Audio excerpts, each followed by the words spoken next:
Hi guys and girls, Harry McKenzie from Visordown, hope you're all doing well. So today I'm at the launch of the Panigale V2.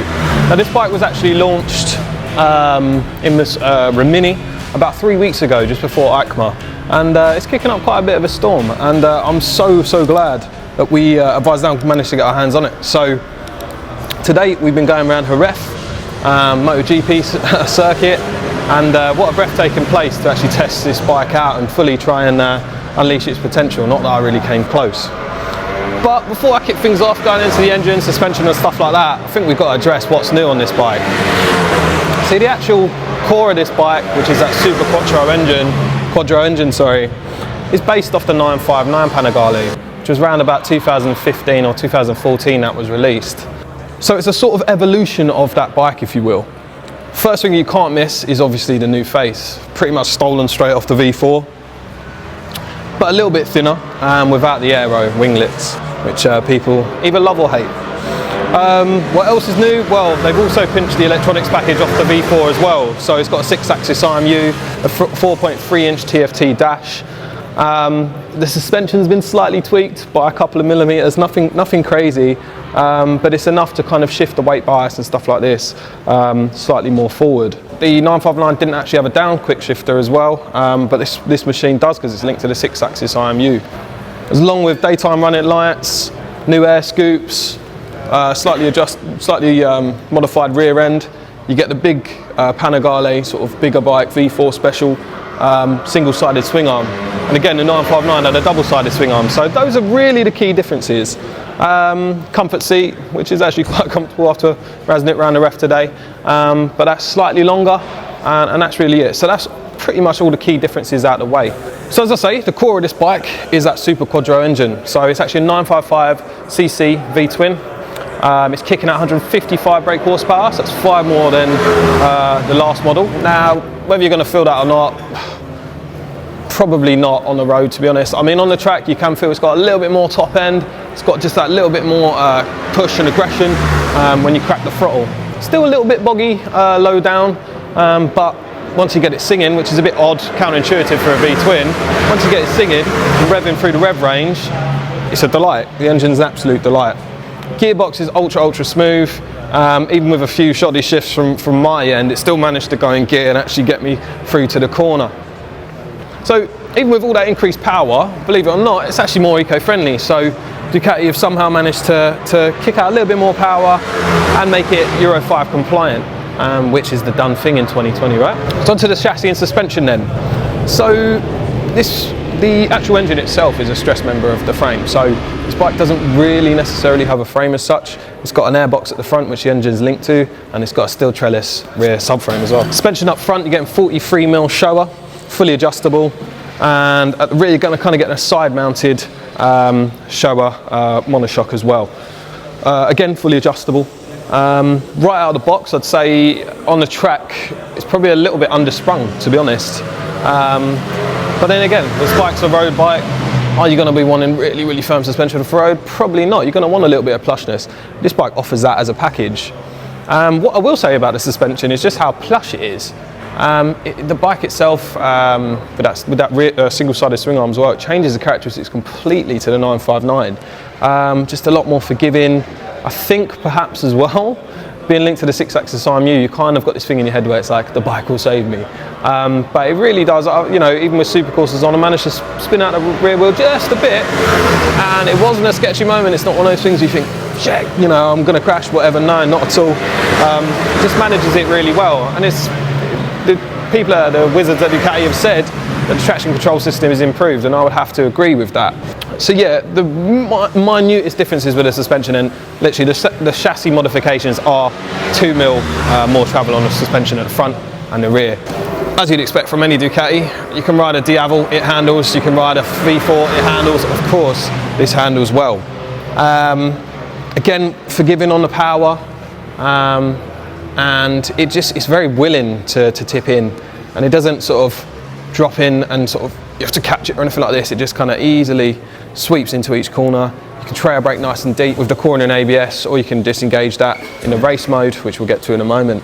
But I have to say, a really beautiful handling bike. Very nimble, very willing to turn and very rewarding to ride, because it's not, you don't come up to these corners at stupid superbike speed and they're coming up, rushing up to you like, your mind's not going crazy. You've got time to focus, V-twin bellowing underneath you. It just tips in so well. Obviously, we're on perfect conditions with Jerez, and I might be a bit excited. Yeah, probably am guilty. But I can see this just being a beautiful road hack. Beautiful B-road muncher. I can just see it already. But yeah, handles really well. No complaints in that department. Some people that are a bit more racy than I am, they might want to tweak a few things, maybe make it a bit more firmer on the suspension, yada yada. But straight out of the box, good handling bike. So at the front, you got Brembo M4, you've got Brembo Master Cylinder as well. Because it's quite a compact package and it handles really well, you don't need, well, it doesn't have a ridiculous amount of power, it's obviously still got a high amount of power. You don't need the craziest brakes in the world. Brembo M4s are tried and tested, they work beautifully. The progression on them is really nice, you can trail brake easily, you've got feel right into the apex, which is good. At the rear, you've got a single Brembo on a slider. So add a little bit as well, because it's got 6-axis IMU. Obviously, it does have a corner and ABS function and an ABS function as well. Okay, so this is going to be quite unique to different people, different sizes, different weights, different this, different that. Comfort and ergo. Now, I must admit, the 959, the bike previous to this, it wasn't the most comfortable bike in the world. It felt like a lot of weight was going onto your wrists when you're going into corners. Felt very compact. I would go as far to say as it was uncomfortable.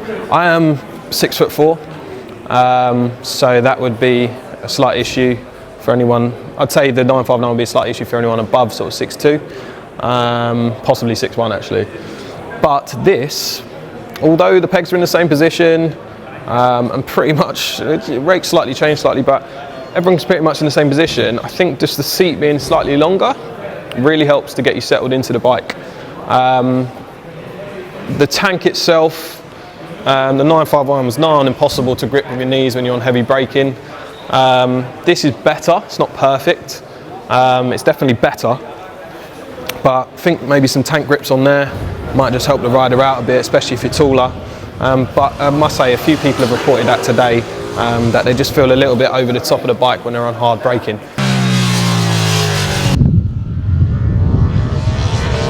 So yeah, what we got? Well, we got the 6-axis IMU, we've got the 4.3-inch TFT dash, all controlled by the left-hand switchgear here. Really easy, really super detailed system to get into. It's actually quite intuitive to use. I wouldn't say you could use it on the fly, like necessarily start adjusting settings and all this kind of stuff. But when you're static, you can easily change between, you know, the actual inside parameters of different riding modes. So this bike comes with riding modes. So the most aggressive one is race. You've got sport, and then you've got street. They all have different variations as to how they'll control the bike, how they control the corner and ABS, traction, yada yada yada, engine braking control. I'm just going to put a graph. This is what the riding modes are. This is what they do. Moving on to what I like. So I might be a bit biased here because I've grown up riding V-twins. I really love riding V-twins, and this is a bike that I can't lie, I've kind of fallen in love with a bit. Maybe it's because it's an absolute stunner, and you'd be crazy not to like the looks of this thing. It's just spectacular, and it just gets you a little bit excited every time you look at it.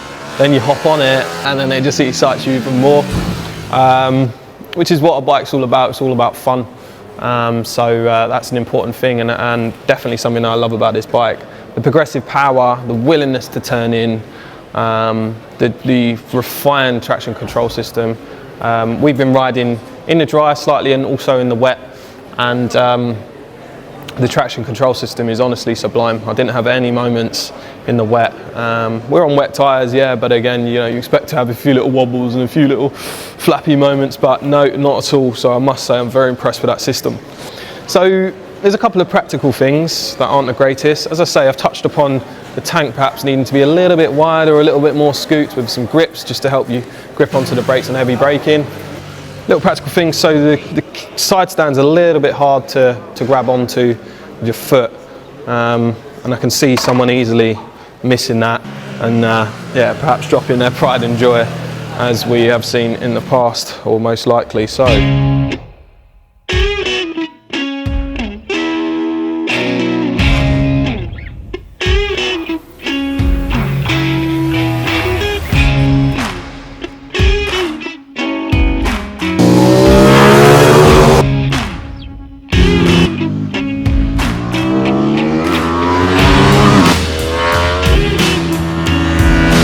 So the reality is, this bike is fitting into middleweight, light middleweight, kind of super sport class. Who's going to buy it? Well, someone that perhaps doesn't want to bash out, you know, 20 plus K on a V4 or super bike or something like this. This bike's 15 grand. It's not cheap by any stretch of the imagination compared to its competition, you know. Probably one of the closest things to this would probably be a Ninja ZX6R in terms of handling. Both these bikes handle beautifully. Is it worth the 15k? That's up to whoever's going to spend it. Do you know what I mean? Is it better than the 959? As I say, I've ridden the 959. I would have to say yes, 100%. Whatever the tweaks have been done, you know, the suspension tweaks, it has just drastically improved the handling of this bike. The slight difference in weight distribution has really made a huge effect. So yeah, perhaps anyone that's got a 959, this might be a nice little upgrade that you're expecting. Obviously, done away with the LCD dash, jumped or chucked in a banging electronics unit from straight from the 21st century, and yeah, very, very impressed. As I say, I'm trying to just hold down my excitement a bit because I've got a little bit of adrenaline pumping through the veins, but yeah, I think that's all I've got to say on that. So thanks for your time. I've been Aaron McKenzie with Visordown. Ciao.